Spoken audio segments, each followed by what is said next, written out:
clicks.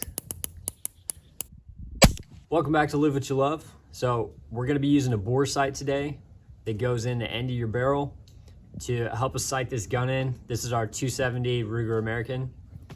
The cool thing about these is that they come with a bunch of different arbor attachments, which is a fancy word for ending that'll make it fit tightly into the barrel of your gun. You can twist these clockwise, and if you do that, this little plastic piece is going to spread out more on the actual bore sight. So start with a fit where it's pretty unscrewed so that you can get it in for sure. And then do maybe a full turn, see if it still goes in. That's pretty tight. You see if applying force you can get it in. Just a little bit of force though, you don't want to break your piece. Do half a turn back. That's pretty dang good. Because you want a real tight fit. If you stuck this in your barrel and you're not using the arbor attachment, when it's in there, it's gonna wanna dip because this is head heavy. So it would wanna dip this way, which would lead to you sighting in your scope, assuming that the barrel is pointing way lower than it is. Using this arbor attachment, it will keep it almost completely level because there's no kind of jimmy room inside that bore. Now we can move on to actually sighting in the gun. All right, so guys, if you look, it's real hard to hold this camera behind the scope so y'all can see, but I'm trying to give you a visualization of what a bore sight will look like when you're sighting it in. So right now we're looking through the scope of the gun, and if you see the crosshairs, they're at the bottom left of that window. This gun is unloaded. There's nothing in here. There's zero harm that can be caused by this right now. We're just sighting it in. So if you look at the crosshairs, they're at the bottom left of that window. And then if you see the red dot, it looks like it's maybe 6 inches to the right, but the elevation, so up and down, seems pretty good. So the way in which you can change that is by using the turret, which lets you access the clicks on your scope.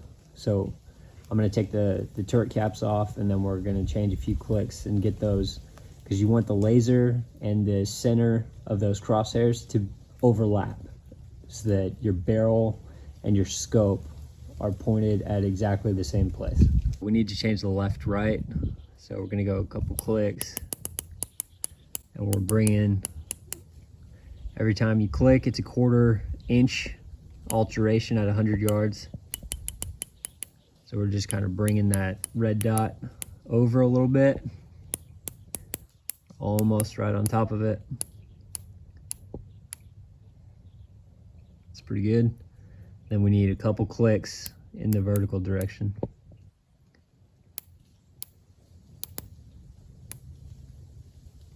Looks good to me. All right, and that's how you sight in a bore sight.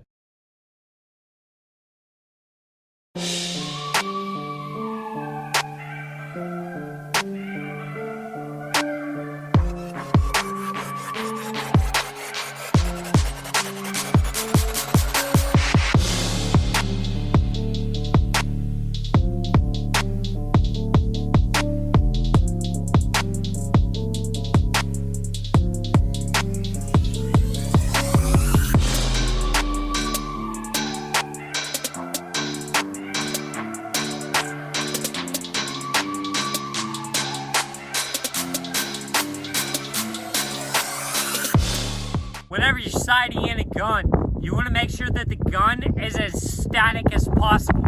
So you want every shot to be a repeatable position so that you're not kind of guessing and having any of that sway from you holding the gun. So that's why we have the tripod here.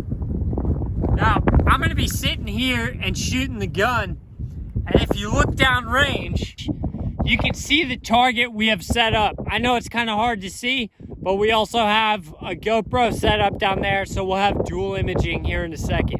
First shot, 40 yards. Judging from our first hit, the first one was low and left. It was 2 inches left and 4 inches low.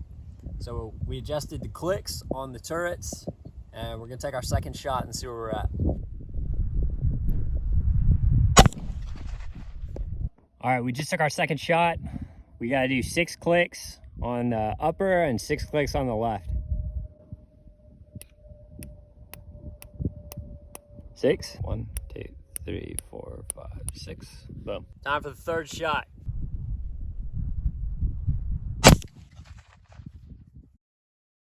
Okay, we're gonna change the clicks a little bit. So left, right, we need it to go to the right. So we're gonna go counterclockwise again. And normally it was 1 inch deviation off. So normally it would be 4 clicks, but we're gonna double that because we're only half the distance. I mean, a little less than half, but 40 yards instead of 100. So you kind of have to double it.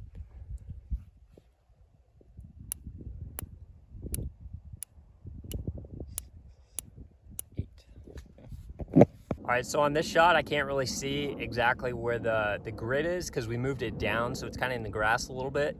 So I can barely see where that last bullet hole is. I'm gonna try to aim a little up and a little right.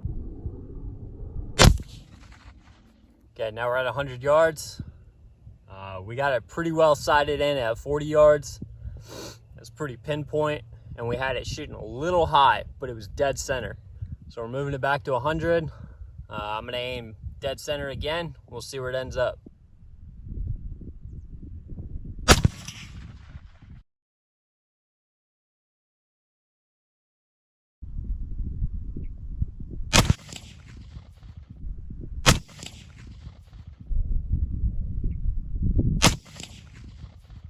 Dude, it's stacked. Yeah. That's 3 bullet holes. Yeah. 1, 2, 3. That's great. So it needs to come down. Pretty cool though. Let's get shooting. All right, check this out, guys. So this is the center. I thought that I was missing a whole bunch because I was using the scope on the rifle and I was just using it to see if there were new holes. And I put these here after we moved back to 100. So we moved to 100, it was shooting a little high. I shot that one, then that one, and then one here. And then we shot 2 more shots into the same hole. You see how it's like a little triplet? 1, 2, 3. So that's 3 shots in like a centimeter span. So that's awesome. When I thought I was not even on paper, we actually still were. And we were shooting really accurately. And then we put it 12 clicks low because it was 3 inches high. And then that's our final shot right there from 100 yards. We're a ½ inch low. So that could completely be me.